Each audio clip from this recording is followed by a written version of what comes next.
अस्सलामुअलैकुम, क्या हाल है आप सबके। मैं भी ठीक ठाक हूँ आप सबकी दुआओं से। और अभी रात का टाइम है और मैं जो हूँ तैयारी कर रही हूँ दूसरे दिन खाना बनाने की। और मैंने आप लोगों से अपने प्रीवियस व्लॉग में पूछा था कि भाई मैं नेक्स्ट रेसिपी जो है वो क्या बनाने वाली हूँ।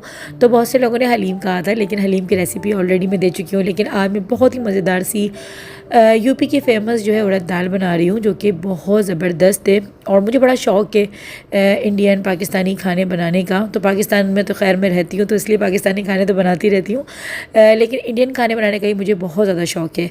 तो खैर मैं आज यूपी स्टाइल में बना रही थी। अगर आप लोग मुझे यूपी से देख रहे हैं तो मुझे कमेंट सेक्शन में ज़रूर बताइएगा कि मैंने बिल्कुल उन्हीं के अंदाज़ में आज दाल बनाई है या फिर नहीं। तो खैर आज स्टार्ट करते हैं अपनी रेसिपी का। तो सबसे पहले तो मैंने यहाँ पे देखें उड़द दाल ले ली है, और ये काली उड़द है। और साथ में ही मैंने ये मसूर की दाल भी ले ली थी, जो ऑरेंज वाली दाल होती है। तो तकरीबन मैंने 2 किलो जो थी वो उड़द ली थी, और साथ में ही आधा किलो के करीब जो है मैंने मसूर की दाल ली है। तो तकरीबन ये सारी मिलाकर जो है वो 2.5 किलो के करीब हो जाती है। लेकिन ये भीगने के बाद काफ़ी फूल जाती है और बहुत ज़्यादा हो जाती है, क्योंकि मुझे ये खाना बांटना था। और बांटना में मुझे जो था वो सैलाब ज़दगान, आप लोगों को पता है कि अभी हमारे मुल्क की जो करंट सिचुएशन जो हुई हुई है वो क्या है, और किस तरह से जो है लोग परेशान हुए हुए हैं, और किस तरह से जो है चारों तरफ तबाही मची हुई है। तो खैर हम जितना अपना हिस्सा डाल सकते हैं पैसे के हिसाब से, खाने के हिसाब से। अब पैसे देते वक्त तो खैर मैं नहीं बना रही होती वो वीडियो, लेकिन खाने का ही होता है कि आप लोगों को रेसिपी भी दे देती हूँ और साथ में व्लॉग भी बना लेती हूँ। तो खैर ये कोई दिखावा नहीं होता, ये होता है कि हमारे देखने से क्या पता है कि आप लोगों को भी दिल चाहे और आप लोग भी इस तरीके से अपने घर में खाना पकाकर और जो है इस तरीके से बाँटें। तो खैर एक छोटी सी कोशिश होती है, बाकी आप लोग जिस तरह से चाहें आप वैसे ही मदद कर सकते हैं। तो अभी देखिए मैंने दाल जो थी ना ओवरनाइट भिगो दी थी, सारी रात मैंने दाल भीगी रहने दी थी। अब ये सुबह की जो है वीडियो है, बच्चे स्कूल चले गए थे तो उसके बाद मैंने जो है दाल बनाना स्टार्ट कर दी थी। अब यहाँ पे देखिए सबसे पहले तो दाल को जो है बॉयल करनी है, और पानी मैंने इतना ले लिया है कि दाल जो है वो पूरी भीग चुकी थी उसमें, और पानी ऊपर तक था। साथ में ही मैंने जो है लाल मिर्च का पाउडर डाल दिया है, हल्दी पाउडर डाल दिया है, और लहसुन अदरक का पेस्ट शामिल कर दिया है। 3 मीडियम साइज़ की प्याज थी, वो भी मैंने छिलका उतार के रफली काट ली थी, और 2 से 3 जो है तेज़पत्ता था वो भी डाल दिए थे। नमक जो है वो भी शामिल कर दूँ, क्योंकि बाद में जो है इसका जब मसाला तैयार होगा दाल का तो नमक उसमें भी जाएगा। और ये जो दाल मैं बना रही हूँ, इसको बनाने के लिए मैं यहाँ पे इस्तेमाल कर रही हूँ दश्त के मसाले। तो अगर आप लोग भी इन मसालों को बाय करना चाहते हैं, घर बैठे मंगवाना चाहते हैं, डिस्क्रिप्शन में लिंक है, वहाँ से आप ऑर्डर कर सकते हैं। अब यहाँ पे प्याज जो है ना मैं रफली काटूंगी, क्योंकि मुझे भी मसाला तैयार करना है, क्योंकि हम उड़द दाल गोश्त जो है वो बना रहे हैं। तो गोश्त की जो हमें ग्रेवी बनानी है उसके लिए सबसे पहले मुझे प्याज चाहिए। और प्याज की जो हालत है ना, क्योंकि इतनी ज़्यादा महंगी हो गई है प्याज अभी बारिशों के बाद, सैलाब की अभी जो सूरत हाल है, इसमें सारी ही सब्ज़ियाँ जो है वो महंगी हो गई हैं। लेकिन फिर भी क्वालिटी वाइज जो है वो काफ़ी ज़्यादा ख़राब प्याज आ रही है।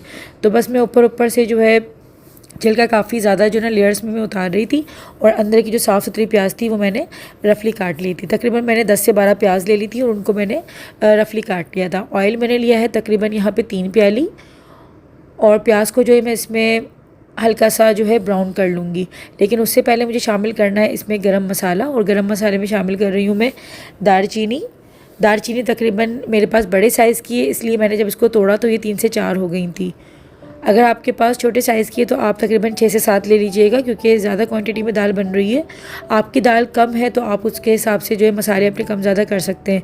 साथ में तेज़पत्ता मैं मसाले में भी शामिल करूँगी, दाल बॉयल करते वक्त भी डाला था, और मसाले में भी शामिल करूँगी।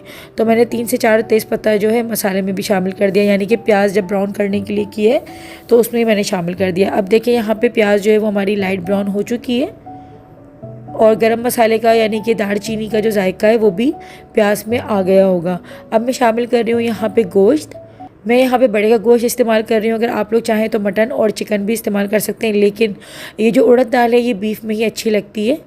तो मैं यहाँ पे जो है गोश्त जो है बीफ का इस्तेमाल कर रही हूँ। तकरीबन मेरे पास यहाँ पे 4 किलो के करीब जो है वो गोश्त है। गोश्त मैंने ज़्यादा लिया है क्योंकि खाना ये बंटना है, तो मेरी कोशिश यही है कि जितने पोर्ट्स में बनाऊँ तो सब में ही जो है गोश्त जाना चाहिए। और गोश्त जो है मैंने गलाने के लिए रख दिया जब तक गोश्त गल रहा है। बाहर में मौसम देख रही थी, अल्हम्दुलिल्लाह से अब ये है कि बारिश जो है ना वो रुक चुकी है, वरना बारिश बहुत ज़्यादा हुई और ये कंटिन्यू बारिशें होने की वजह से ही जो है ना सैलाब की सूरत हाल पूरे मुल्क में बनी है। बस अल्लाह पाक ये है कि अपना रहम व करम करे। तो गोश्त जो है हमारा भुन चुका था। अब मैं यहाँ पे शामिल कर रही हूँ अदरक लहसुन का पेस्ट। गोश्त ने जब अपना कलर तब्दील कर लिया उसके बाद यहाँ पे मसाले शामिल कर देंगे। सबसे पहले अदरक लहसुन का पेस्ट डाला है, उसके बाद शामिल कर दिए मैंने इसमें हल्दी पाउडर और अब शामिल कर रही हूँ मैं धनिया पाउडर। और ये तमाम चीज़ें जो है मैं तकरीबन 3-3 चम्मच के हिसाब से कर रही हूँ। मैं दोबारा से फिर यही बात बोलूँगी कि अगर आप लोगों के पास दाल कम है, गोश्त की क्वांटिटी कम है, तो आप मसालों को कम ज़्यादा कर सकते हैं। साथ में ही मैंने ज़ीरा पाउडर भी 3 चम्मच ही डाल दिए थे और लाल मिर्च का पाउडर भी अपने टेस्ट के अकॉर्डिंग कम ज़्यादा कर सकते हैं। और यहाँ पे शामिल कर रही हूँ मैं कश्मीरी लाल मिर्च। इससे ये होगा कि कलर जो है इसका थोड़ा सा अच्छा हो जाएगा, क्योंकि ये दाल काली उड़द है तो थोड़ा सा ये पकने के बाद जो है ना ब्लैक पे चली जाती है। तो इसीलिए जो है ना मैं हल्दी पाउडर और कश्मीरी लाल मिर्च का जो इस्तेमाल ज़्यादा कर रही हूँ, ताकि कलर जो है वो अच्छा निकल कर आए दाल का। अब नमक भी शामिल कर दिया है मैंने। दाल उबलते वक्त भी मैंने नमक डाला था, इसलिए ग्रेवी में भी नमक जो है थोड़ा कम ही डालूँगी। अब यहाँ पे जो है तमाम मसालों के ऊपर मैंने थोड़ा सा पानी डाल दिया था, ताकि मसाले जो ना हमारे लगे ना, जले ना नीचे से। और 4 बड़े साइज़ के जो है मैंने टमाटरों को बारीक काट लिया था और वो भी शामिल कर दिया। टमाटर जो है वो ऑप्शनल है, लेकिन इसको डालने से जो है जायका अच्छा हो जाता है, क्योंकि सालन जितना अच्छा बनेगा दाल में उतना ही टेस्ट अच्छा निकल के आएगा। और ढककर जो है दोनों चीज़ों को मैंने रख दिया। एक तरफ दाल जो हमारी बॉईल हो रही है, दूसरी तरफ जो है सालन तैयार हो रहा है। सालन को मुझे इतनी देर तक पकाना है जब तक गोश्त जो है वो गल नहीं जाता।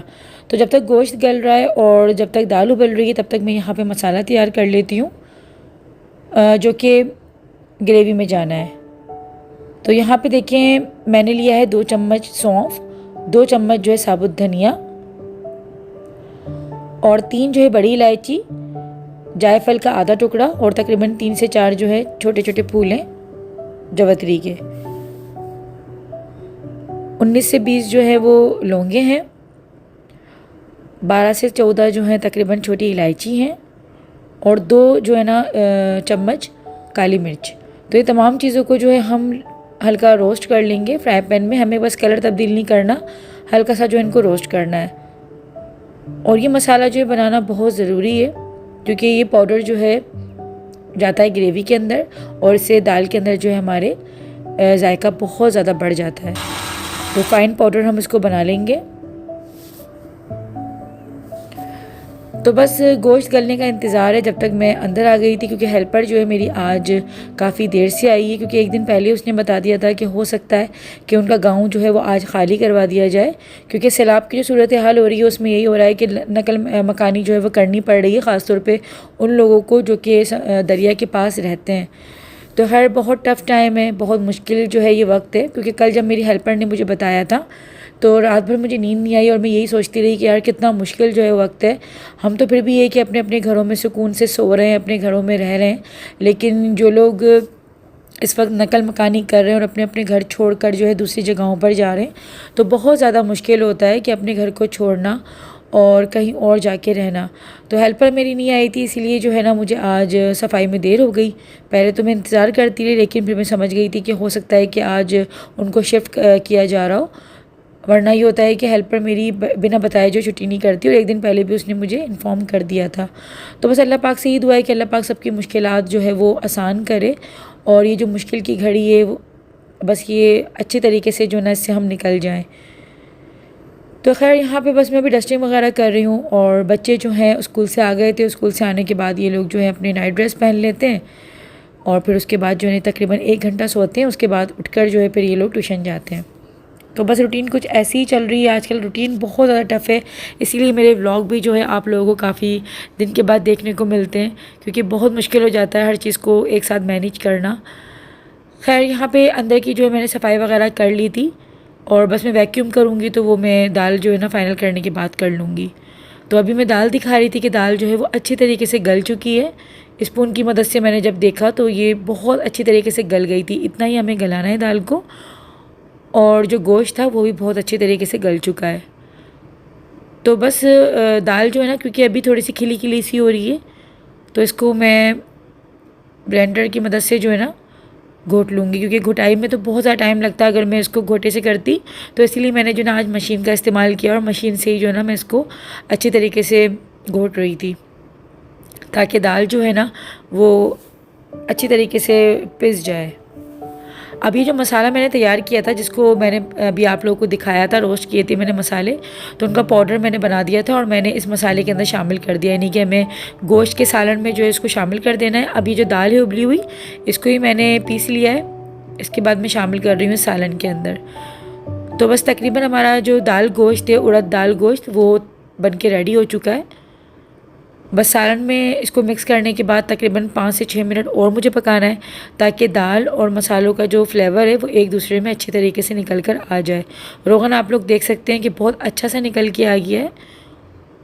और इसको आपको कितना गाढ़ा रखना है, कितना पतला रखना है, ये आप अपने हिसाब से कर सकते हैं। वैसे ये चावलों के साथ भी बहुत अच्छी लगती है, रोटी के साथ भी बहुत अच्छी लगती है। मुझे क्योंकि ये डिस्ट्रीब्यूट करनी है तो मैं रोटियां ही बांटूंगी, क्योंकि रोटियां जो हैं वो ज़्यादा ईजी रहती है बांटने में। और मैंने अपनी जो है ना हेल्पर से पूछा था, तो वो यही कह रही थी कि हमारे यहाँ जो है ना रोटी ज़्यादा शौक़ से खाते हैं। तो इसीलिए मैंने कहा कि भाई जिन लोगों को आप चीज़ दो तो उन्हीं की पसंद का ख्याल रखें, तो वो ज़्यादा बेहतर होता है। तो मैंने अपने घर के लिए तो चावल बॉयल कर लिए थे, बाकी बांटने के लिए मैंने जो है रोटियां मंगवा ली थी। तो बस अभी डिस्पोजेबल पॉट्स में बना रही थी, और खाना बना के बस जब मैं फ्री हुई हूँ ना तो हेल्पर भी मेरी आ गई थी, तो बाकी काम फिर उसने कर लिया था। और वही हुआ था कि एक दिन पहले जो उसने मुझे बताया था ना कि इनको जो है नकल मकानी करने का कह रही है गवर्नमेंट, तो वही हुआ। और आज जो है इनके घर खाली करवा दिए थे और उनको दूसरी जगह जो है शिफ्ट कर दिया था। तो बस आजकल जो है दिल थोड़ा अजीब ही हुआ है, लेकिन ज़िंदगी ये दुनिया है, हमें जीना भी पड़ता है। लेकिन जब से ये सैलाब का हो रहा है ना, तो बस दिल कुछ अजीब सा हो गया, और रोज़ाना कुछ डर ही लग रहा होता है। जब रात को सोते हैं तो अजीब सा एक धड़का जो ना लगा रहता है कि बस अल्लाह ताला सुबह जो है वो साथ खैरियत से कर दे, क्योंकि रोज़ाना ही कोई ना कोई ऐसी खबर सुनने में आ जाती है।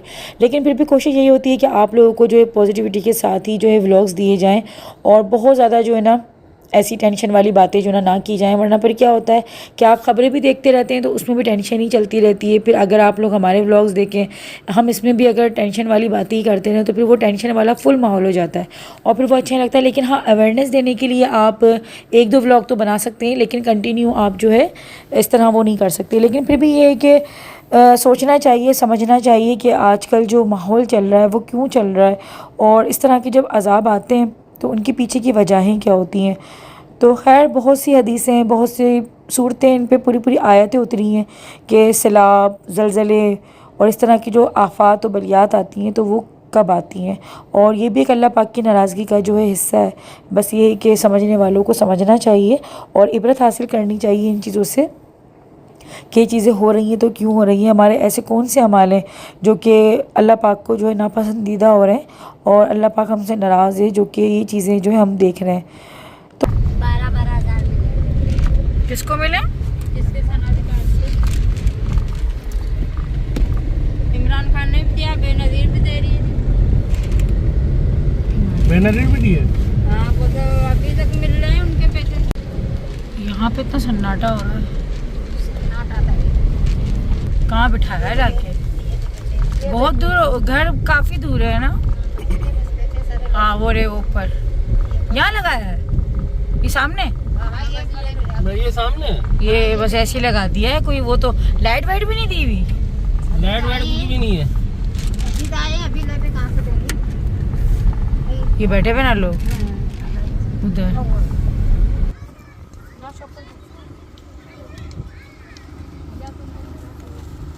तो बस जब यहाँ पे हम लोग पहुँचे हैं ना, तो देखकर कोई इतना अफसोस हो रहा था और गुस्सा भी आ रहा था। लाज़मी बात है कि इन लोगों के पक्के घरों से जो है ना हटाकर इन लोगों को यहाँ ऐसे पहाड़ों पे लाके बिठा दिया है, जहाँ ना लाइट थी, ना ही कोई पानी का इंतज़ाम था, कुछ भी नहीं था। लाइट तो खैर वैसे ही पाकिस्तान में आप लोगों को पता है कि लोड शेडिंग तो वैसे ही होती है, लेकिन यहाँ पे टोटल ही लाइट नहीं थी, कोई पोल ही नहीं लगा हुआ था जहाँ पे लाइट का कोई कनेक्शन हो। रश काफ़ी ज़्यादा हो रहा था, इसलिए मैं पीछे की साइड आ गई थी और हस्बैंड जो है ना यहाँ पे फिर डिस्ट्रीब्यूट करने लगे थे। तो खैर ऐसा होना चाहिए, क्योंकि ये एक ऐसी जगह थी जो कि शहर से भी काफ़ी दूर जो है ना जाके आबादी वाले इलाके से दूर थी, और यहाँ पे बस हम जैसे लोग ही जो होते हैं, आम जो लोग होते हैं, बस वही लोग जितना हो रहा है जाकर खाना पहुंचा रहे हैं, वरना हुकूमत की तरफ से, गवर्नमेंट की तरफ से कोई भी जो है ना इस तरह का नहीं देखने में आ रहा। तो मेरी जो हेल्पर है वो तो खैर रोज़ाना बता रही होती है कि बाजी ना पीने को पानी है, ना खाने को खाना है, और हत्ता कि कुछ भी जो है ना कोई सहूलत ही नहीं है, बस ऐसे ही पहाड़ों पे बिठा दिया है। बल्कि यहाँ से भी जो है ना हटाने का इनको ऑर्डर दे दिए कि यहाँ से भी हटो और ज़्यादा आगे तो जाओ। इस हुकूमत के लिए भी मेरा एक छोटा सा मैसेज यही है कि अगर आप लोग इनको वाकई में सैलाब से बचाना चाहते हैं तो इनकी ज़िंदगियाँ और मुश्किल तो ना करें, थोड़ी सी इनको फैसिलिटीज़ भी प्रोवाइड करें। बस इतना ही कहूँगी। मिलती हूँ इंशाल्लाह बहुत ही जल्द। अल्लाह हाफिज़।